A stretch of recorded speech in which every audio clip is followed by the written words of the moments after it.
makes me want to holler, go away. I need more peace and hope and love. Where do I find it in this crazy old world? I need strategies, strategies for living radio. Your dose of radio rehab. Strategies for living radio.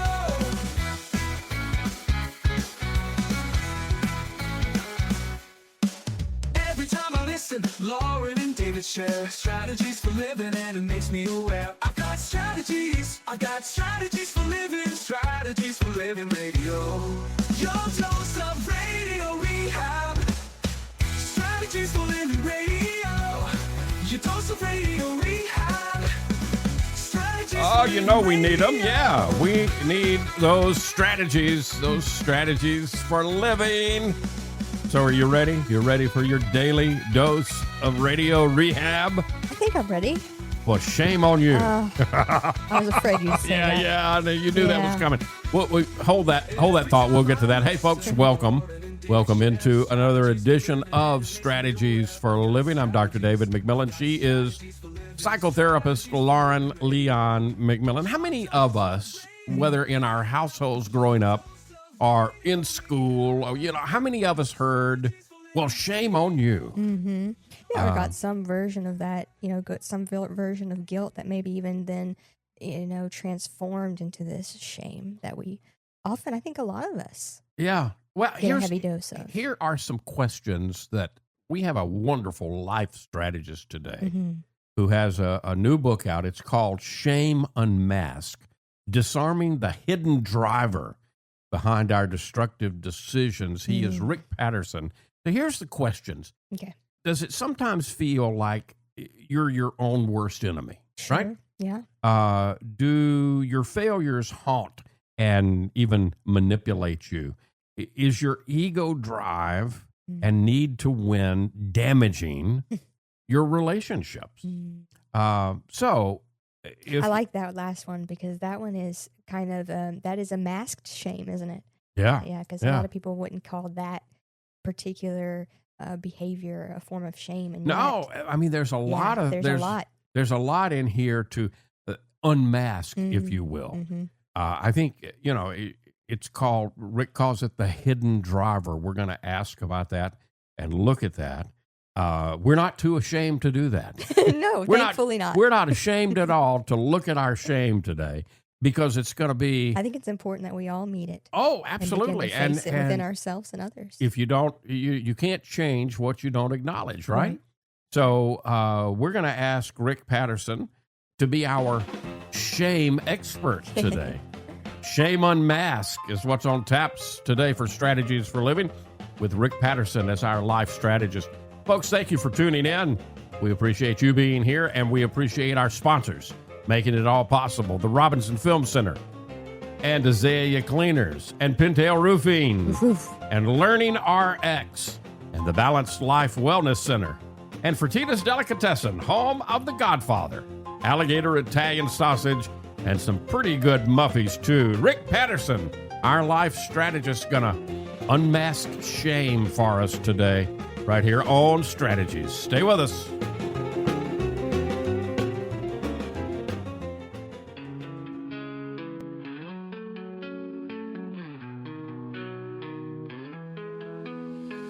Tune in daily, find the light.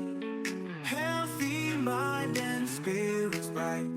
Strategies for living strong. Feel the vibe, it won't go wrong. The body moves and soul align. Catch the rhythm, feel the time. Radio rehab every day. Chase those clouds of gray away. Your daily dose of radio rehab. Lift you up when skies seem drab. Mind and body, spirits free. Living life in harmony. And welcome into Strategies for Living Radio. Lauren Leon McMillian, David McMillian. Let's welcome into the program now Rick Patterson. Rick drew on his diverse experiences in writing his new book, Shame Unmasked. He's an engineer who is employed in corporate America. He earned a master's and doctoral degrees in ministry, served as an ordained pastor, and after he and his wife adopted a sibling group of 4 children, he realized the pervasive effect of shame across religious, professional, racial, gender, and generational lines. Rick currently works in the paper industry, and he speaks and writes about how people can recognize and disarm shame to regain control of their lives. Rick Patterson, welcome. Welcome. Welcome into Strategies. Well, it's great to be here. Thanks for having me.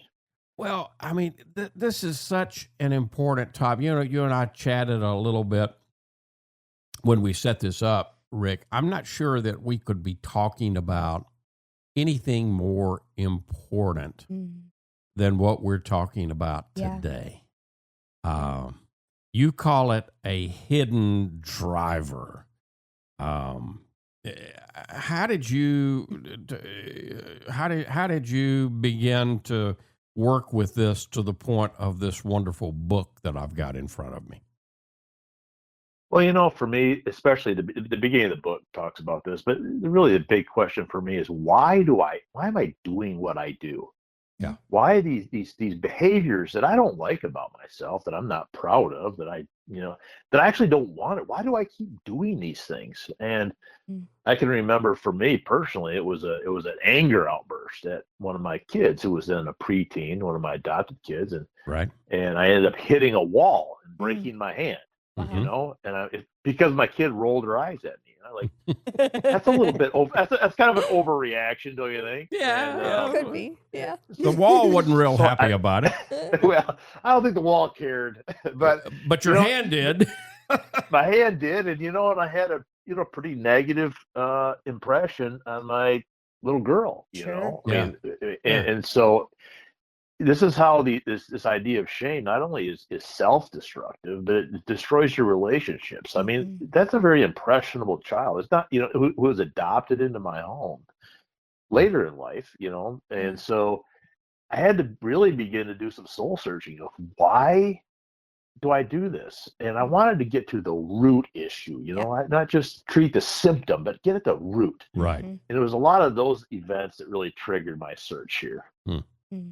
And so whether it's failure, narcissism, regrets, you're saying that a lot of the hidden source of that is shame. Am I understanding that right?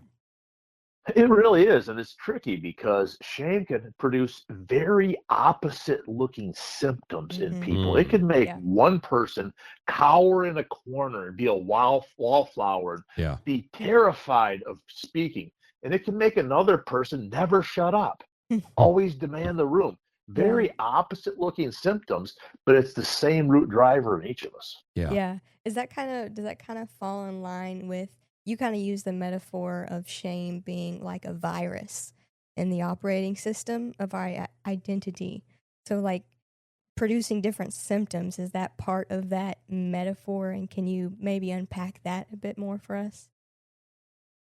Yeah, I love the idea of virus. I like the idea of symptoms of an illness. Yes. And what I found for myself is that we can be treating symptoms, and I've had a lot of psychotherapeutic treatment, but it really wasn't until I understood that shame is the root of narcissism, which is completely backwards. Right. We all that think way.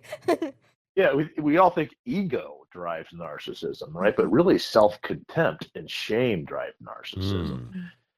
And all of the negative behaviors that I was exhibiting in life were really very narcissistic negative behaviors.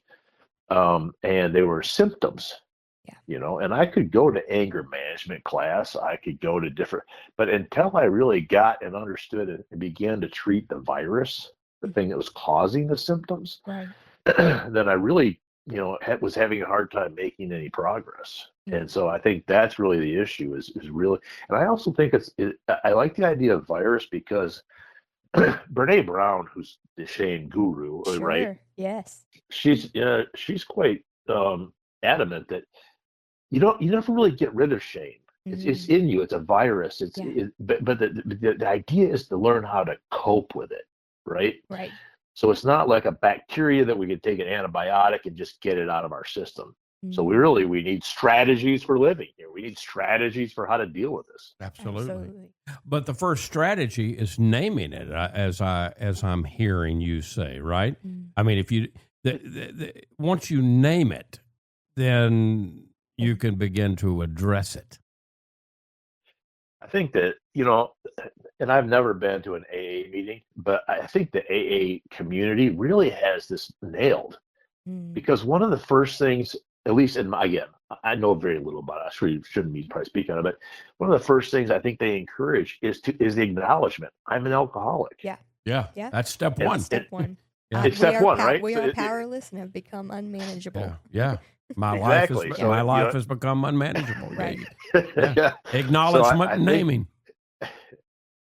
Naming it is absolutely like 50% of the battle, because shame really wants to function unaware. It wants us unaware that it's happening. And so really naming it, calling it out is really 50, 60, 80% of the battle, I think. Yeah. I'm 68 years old, and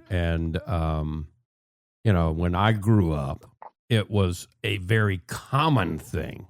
Not so much today, although I still hear it occasionally. But when I was growing up, I heard a lot from people that loved me and cared about me, and I know they did. But I heard, shame on you. You ought to be ashamed of yourself. Yep. Now, again, I don't think that's gone away, but I mean, I guess what I want to ask is there any damn thing good about shame? Well, I'll also tip my hat here to Brene Brown, because she insists no, and I follow suit. In fact, I was challenged on a radio program of a conservative Bible program that was quite adamant that shame is good. In fact, what we need was more shame, and it would stop negative behaviors if we all just had more shame. And of course, Brene Brown militates against that, and I do as well, because our shame is driven by self-contempt. And the more self-contempt we have, the more self-hatred we have, the more we're going to act out on that. And so, no, I don't think there's anything good about it. The only thing that begins partly, this is what's tricky about shame, is initially it is a defense mechanism. It's there to protect us from embarrassing ourselves, from being exposed as vulnerable, as weak, as lesser than. So it kind of feels like it is a good thing. That's what gets tricky, but it's not. Yeah. So, and you grappled with this on the front lines. You got a master's degree and a doctorate degree in ministry. Yeah. You were an evangelical pastor. Along the way, you adopted. You live in a pastor in the South, and you and your wife adopt 4 black children. You got a lot of courage. You and your wife have a lot of courage there, Rick. And how much does all of that play into what you found and what you discovered? When I went through my, I went to a seminary for my degrees, and my intake exam, they do a psychological assessment of you. Right. And they let me know that basically pastoral candidates coming in, they score in the top 10% of humans for narcissistic traits, pastors. People don't really, I mean, it's like, I mean, it's like, that's odd. I don't know why that strikes me as odd. That feels odd, because they don't seem like egomaniacs. You know what I'm saying? But again, we don't have a good idea of what drives people to do things. Yeah.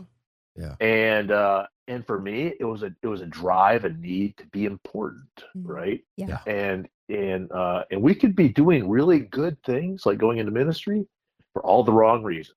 And Paul the Apostle in the Bible says, you can speak in tongues of angels, but without love, you're a clanging gong. So not only is a clanging gong not helpful, but it's actually painful. Yeah. Yeah. So, and then my doctoral dissertation really was on how shame has actually infiltrated the church, particularly in the new church start movement that's going on in the North America right now. So, my entire experience in ministry was really built around this entire concept of how narcissism drives us in various vocations, but for me in the ministry. Yeah. You're speaking of it as if it's in the past, or you're currently no longer a minister? I am no longer an ordained minister. I found that, in particular to my denomination, but others as well, that a lot of the scripture had been manipulated to actually be dehumanizing to people groups. And I saw it in the black community. Yeah. Having black children, which is really an odd thing. But it wasn't terribly long ago that we used Bible verses to validate slavery. Sure. Yeah. Yeah. Yeah. And now, and then women. I'm sorry, go ahead. All kinds of things. I'm thinking of spare the rod and spoil the child. We pull that one out. Yeah, we do. Yeah, we do. Shame Unmasked. This is a very, very interesting topic. Very, very important book. Shame Unmasked, Disarming the Hidden Driver Behind Our Destructive Decisions. We're talking to Rick Patterson, learning from him today, right here on Strategies for Living. We've got much more to learn from Rick, and we want you to stay with us. We'll be right back.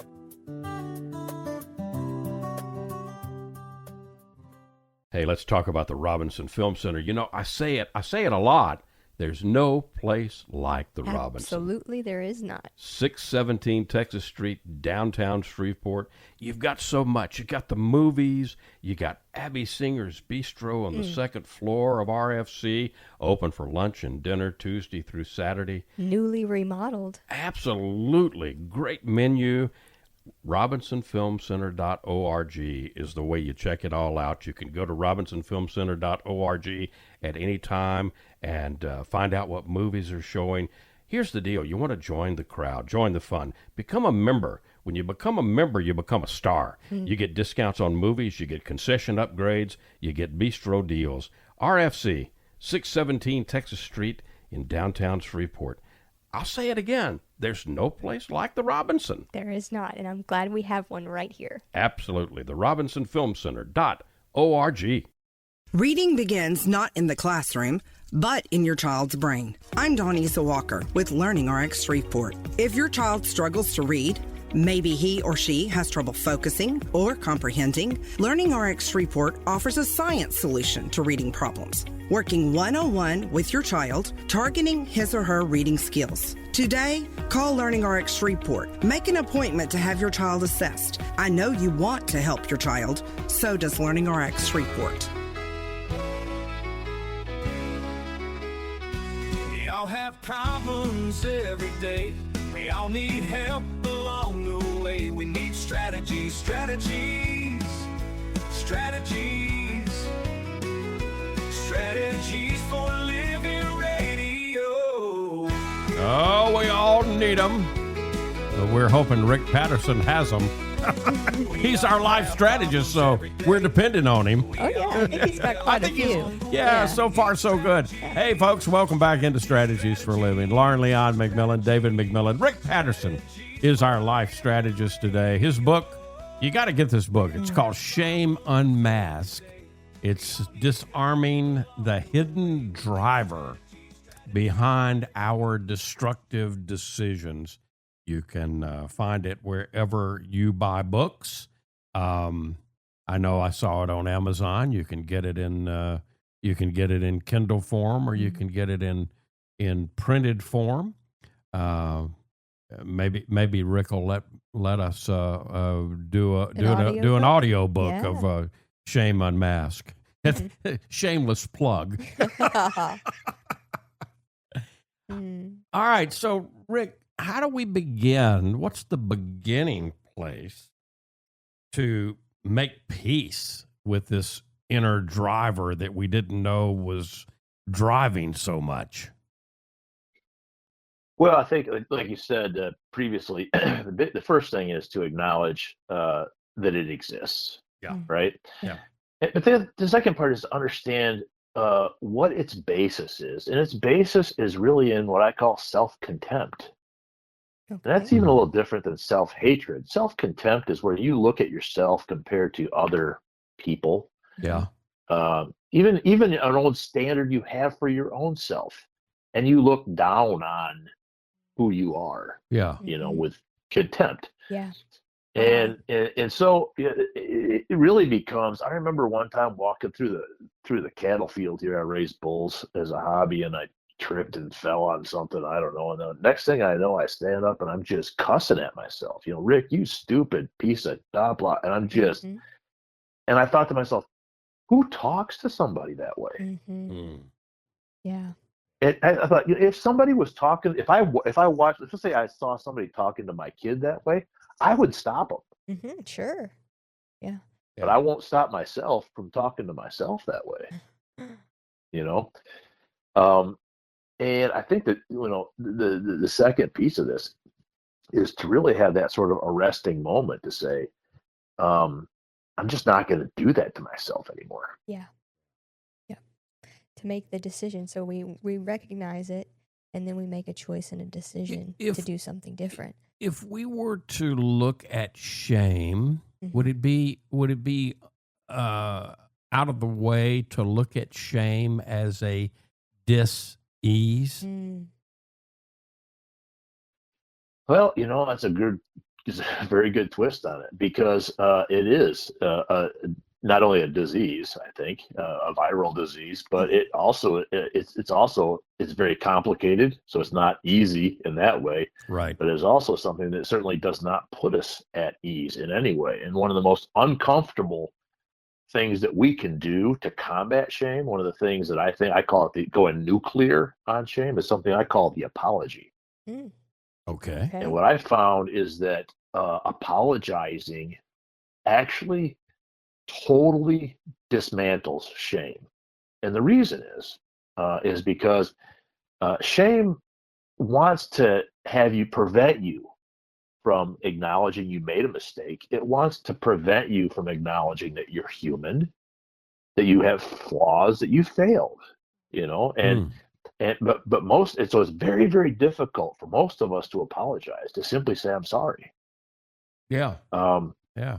And so one of the key strategies I tried to give to my children was I wanted them to see a dad who had the ability to apologize. Yeah. The fact that I was going to make mistakes, everybody knew that. But I thought if I could give them one life skill, it's the life skill to know that people make mistakes and you can apologize. Yeah. Yeah. There can be repair made there.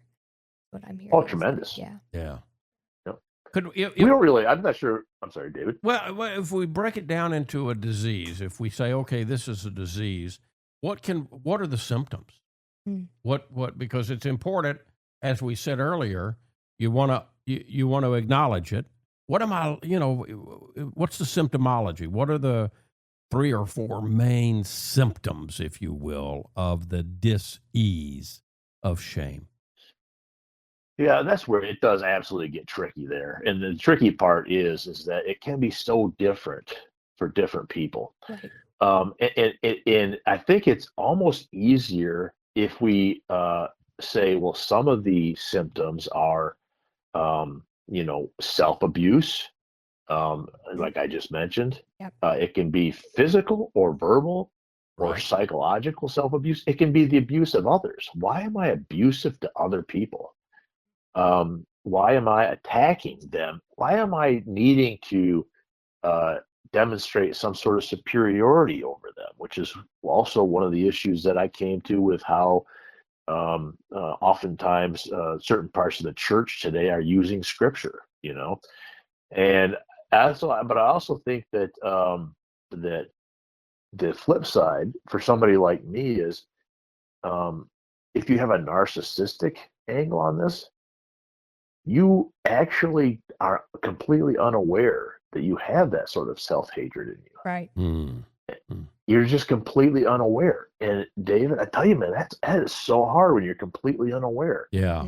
And I had no idea the depth of self-hatred until we adopted these kids, and I began to really say, why am I like this with these kids? Yeah. Yeah.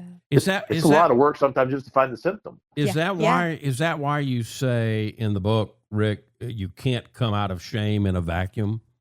So Absolutely right. yeah, you talk about your relationship. You've talked about your relationship with your kids, but in the book, you also talk about your relationship with, when you met your wife and, how important that was. So talk a little bit about this idea of you can't come out of shame in a vacuum. Yeah, really, I think it's one of the reasons I think biblically we're called to continue to be together, because it really is when we're together that we feel a need to defend ourselves, protect ourselves, to prevent ourselves from being vulnerable, right? From being exposed. But we're only going to be vulnerable and exposed. We're only going to feel shame triggered in us when we're around another human being. So it's critical to be around other people. It's critical to do things like these talk shows, or like even writing a book or writing a song or doing anything artistic to show the world, for other people to see and even critique, because it's only then when shame will rise up to our defense, and then we can see it, we can name it, and we can do something about it. Yeah. It's interesting. It makes me think, we have to be in community in order to see that we are acting and feeling from such a place of separateness. Yeah, absolutely. I one of the things I tell people is that one of the first things you can tell when shame has been triggered is if your feelings get hurt. If you suddenly have your feelings hurt, that right there will say shame is about to show up and help you. Help. I use air quotes. Help you, right? Protect you in some way. Protect you. It's going to help protect you. And so when your feelings get hurt, are you feeling like I need to run? I need to hide? Are you feeling like I need to fight? That was always mine, right? And so as soon as we feel our feelings getting hurt, and for people who are like me, we're too tough to have our feelings hurt. Guys, that means if you all of a sudden feel like you're really ticked off right now, if somebody just ticked you off, that means they hurt your feelings, by the way. Then we have to understand, why am I so mad right now? Why did that hurt so much? And then we will find shame. Okay, so a lot of times people, and I don't think they're synonymous, but some people make shame and guilt you took my question. synonyms. Yep. I don't think they're synonymous, but let's talk. Are they? I'll let you're the life strategist. So are guilt and shame the same thing? Are they related? If so, how? No, guilt can actually be helpful. I found, for starters, shame is never helpful. But guilt can say something like, "I screwed up. I made a mistake." So guilt can actually cause you to pause and apologize. It can help you grow. You can learn through guilt. Right. But while guilt says, okay, I made a mistake, what shame says is, you are a mistake. And when that sorry? I was just in the years in the counseling room. I mean, I found myself distinguishing between shame and guilt.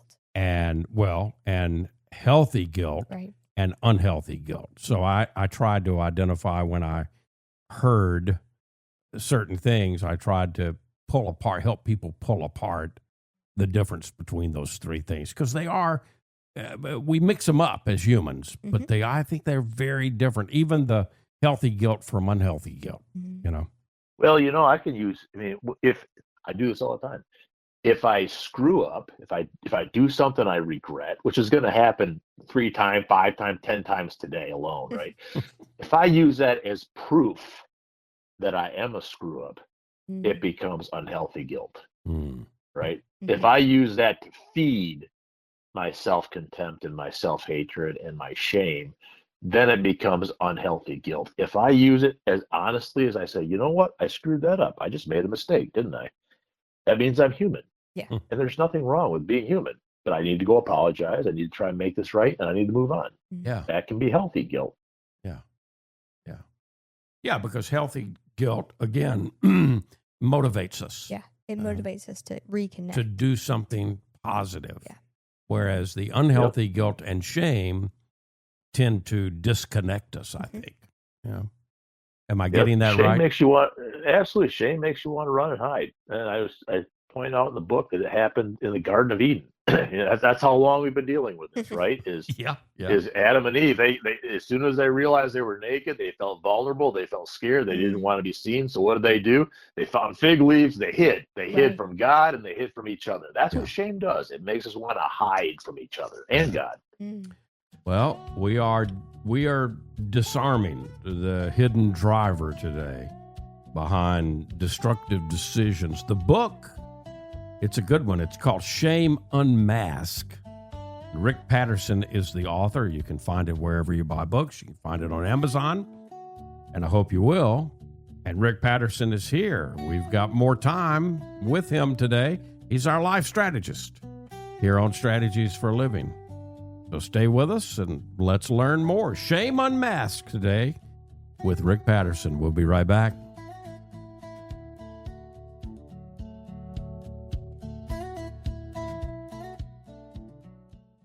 From the bayou to your table, we're keeping it alive with flavors from the family passed down to survive. The Godfather's here with a twist in the tail, alligator Italian sausage, and it sure won't fail. It's the boss of the bayou, a taste you can't refuse. Italian tradition, Cajun infused. Come on the sausage, bold and true. The Padres bringing the bayou to you. Get the Godfather, alligator Italian sausage only at Fertitta's Delicatessen, 1124 Fairfield Avenue in Shreveport. Pick up a muffy while you're there. The Godfather, alligator Italian sausage. It's a taste you can't refuse. Sold only at Fertitta's, 1124 Fairfield Avenue in Shreveport. Dealing with stress, pain, feel like you're running out of options? When your life is balanced, wellness is a given. True wellness is holistic. It's about the mind, the body, and the spirit, all in balance. Now, there's a place right here in Shreveport that's all about helping us achieve peak mental, emotional, and physical health. The Balanced Life, 117 Kings Highway, right next door to Strawn's. Come see and feel the difference getting your life in balance can be. Many of your friends and neighbors have already learned the difference less stress and pain mean in their lives. You can book a discovery session right now online, thebalancedlife.us. All you've got to lose is stress, pain, or maybe both. Come see and feel for yourself the real difference balanced wellness makes. The Balanced Life Wellness Center, 117 Kings Highway in Shreveport, next door to Strawn's, thebalancedlife.us.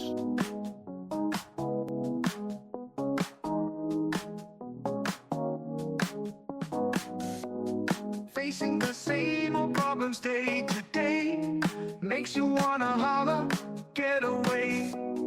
Looking for the road that'll get me there. Looking for hope and peace to spare. Looking for strategies for living radio. Your dose of radio rehab. Strategies. Welcome back in. Welcome back into Strategies for Living. Lauren Leon McMillian, David McMillian. Rick Patterson is our life strategist today. He's a good one. He's the author of Shame Unmasked, Disarming the Hidden Driver Behind Our Destructive Decisions.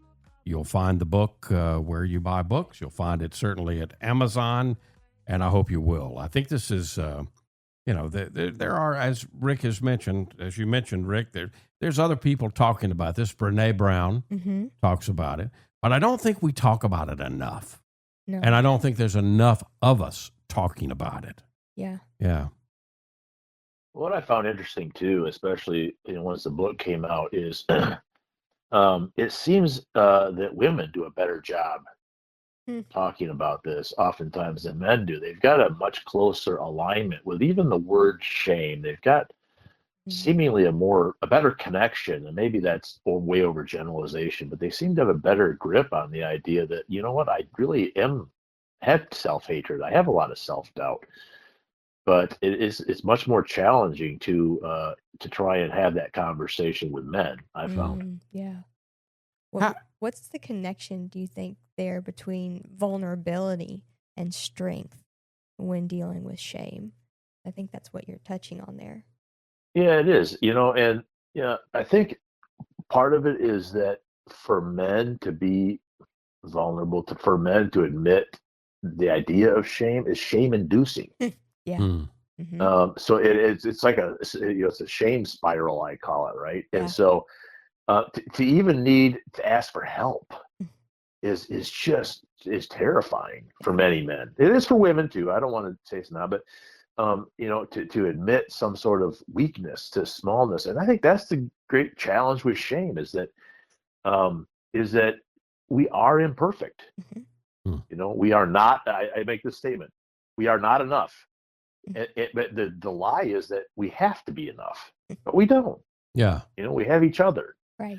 Yeah. And so I think it's very challenging for a man to admit that, to come to grips with that reality. In writing the book, Rick, you touched on this earlier. You mentioned something about telling your story is healthy, putting it out there. That takes courage. How did writing the book? I'm reading some of the 5-star reviews, and there's a bunch of them here. But how did the book change you? The process of writing this and putting this down. How did it change you? Well, that's a good question. I think part of it, ironically, is that putting it down, it helps you name shame. It helps you declare what's going on inside of you, which, as we talked about earlier, is 50% of the battle. Right. I think that's a big part of it. I think the other thing I found, which I think is really a great mystery of the universe, is that when you are vulnerable, people admire that. Yeah. And so I think you get what you find is the opposite of what you'd expect. When you are honest and sincere and vulnerable, people don't actually see you as weak or small or stupid. They view you as courageous. And suddenly it gives you an opportunity to hear some other voices about yourself that you're not necessarily saying to yourself about yourself, if that makes sense. Yeah, definitely. I'm following. I mean, it's just what I found even when I do preaching and things like that is that the vulnerability is a tremendous. People really have a lot of respect for that. It takes a lot of courage, and I think generally speaking, as a human race, we applaud it when we see it. Yeah. And we're so afraid it won't be true. Yeah, because I think on some level we must understand that it's through vulnerability that we're able to actually make that human soul contact with each other. It's through the cracks, if you will. Yep. It's what, again, go back to Adam and Eve, right? Yeah. It's if they were actually able to say, okay, we don't need to do this. It's okay. We can be vulnerable. That's what brings us back together. It's what brings us back together with each other. It's what reunites us with God, right? Yeah. Because if we have the sense that God hates us, that he thinks we're worthy of abandon, well, we're not going to hang out with that God, right? Right. Yeah. What are the most important tools? What are the most important skills, the most important tools to get strong and to stay strong once I've unmasked shame or to continue in the process, even just get started. Yeah. Yeah. I think one of the most important tools for me has been to practice vulnerability, to tell somebody, to write the book. Now, you don't have to write a book. You can tell your neighbor, you can tell your friend, you can tell your therapist, you can just talk to people, right? Yeah. But another one has been to actually read. One of the most helpful things for me was to hear that I'm not alone. Other people are doing this, are going through the same stuff I am, to to engage with the idea that Brene Brown experienced this, and to look at the different people who have struggled the same way I've struggled with anger, with depression, with all this stuff. I'm not alone, right? And as soon as we find out we're not alone, that is tremendously empowering. Yes. Yes. And we can do that through reading, through people who have experienced what we've experienced. Yeah. I think the third one I'd give you is just triggers. I could tell when I get hot, shame is knocking at the door. When I get angry, the same as that means somebody has hurt my feelings. Yeah. Right. Yeah. And what that usually means is somebody is agreeing with my inner thought, that somebody's agreing that I'm an idiot. Yeah. Yeah. So someone's agreeing with me that I'm an idiot. And Gosh darn it, and you're then not I supposed want to agree with me. I want to strike out at them, And Yeah. so I think those are the main things: are talking and reading, but then also just feeling what that trigger is, and when that trigger happens, to take that exact moment and win this exact moment in this battle. Don't fire off that email, and if you do, you always have a nuclear option. Learn to apologize. Yeah. I think, Rick, what you're doing here is infusing a lot of hope. What I'm hearing is that you're giving all of us, an alternative to shame, which is hope. Yeah. Yeah, it is. When I don't know. I mean, basically, people have told me that I can't be a narcissist because narcissists are not aware they're narcissists. They basically have said narcissists are hopeless, right? Yeah. And I can tell you it's not true. I mean, I have all the symptoms, and we can do battle with anything inside of ourselves if we simply choose to make it a daily battle, a moment by moment battle. If we name it, we can. If we name it. And this book does a good job of naming it. It's called Shame Unmasked, Disarming the Hidden Driver Behind Our Destructive Decisions. The author is Rick Patterson. I hope you'll go get this book. We'll be back to wrap up here on Strategies for Living in just a moment. Stay with us.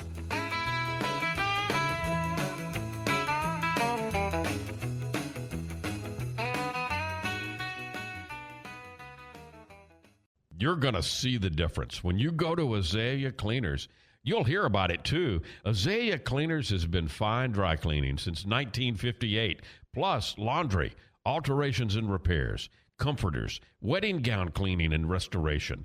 You'll hear about it from your friends because they'll see it too. They'll notice the Azalea difference. Azalea is convenient. 732 Azalea Drive, 9220 Ellerby Road, and 9227 Mansfield Road. Plus, the front door of your home or business with Azalea's delivery on demand. Just text SETUP to 249-8283, and Azalea will pick up your clothes and deliver them back clean and fresh to you. You can't get closer than that. That's the Azalea difference. You'll notice it right away. Others will too. The Azalea difference. Fine dry cleaning since 1958. Text SETUP to 249-8283 and get the Azalea difference. AzaleaCleaners.com. Hi, this is Jay Merle for Pintail Roofing. Let's talk about quality. When you hire Pintail to build your roof, here's what you can expect. Quality and quality control are the most important concerns for us at Pintail, and you need to know that Pintail stands tall with swift and professional performance on any warranty call. This is our most important policy. And remember, we're your neighbors. We'll be here for you for the long haul.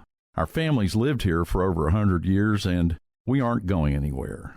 On the commercial side of Pintail's business, our fluid-applied roofing solutions can save thousands of dollars over conventional commercial roofing options. Call Pintail at 226-ROOF for a free inspection of your home or commercial building. That's 226-7663. Pintail Roofing. What's the condition of your roof? And welcome back. Welcome back into Strategies for Living. Lauren Leon McMillian, David McMillian with Rick Patterson, the author of Shame Unmasked, Disarming the Hidden Driver Behind Our Destructive Decisions. You can get it where you buy books. You can get it from Amazon. You can find Rick hanging out at rickpattersonconnects.com. Rick, there's so much here that we could go on for another 3 or 4 hours, but shame on us, we don't have it. What do you want to leave us with today? What do you really want to leave, as we wrap up our conversation with you today? The biggest thing that I think helps us all is to hear that we're not alone. And that was the principal driver for me to write this book, is to tell people you're not alone. Right. Whether it's the anger, the self-hatred, the self-harm, the narcissism, the depression, any of these things that are the symptoms that shame causes, I want you to know you're not alone. It's why I wrote the book, and it's why I continue to put this message out there, because I believe that shame's main goal is to separate us, to keep us apart.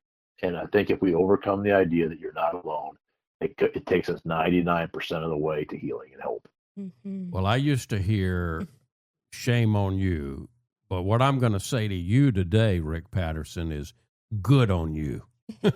Good on you.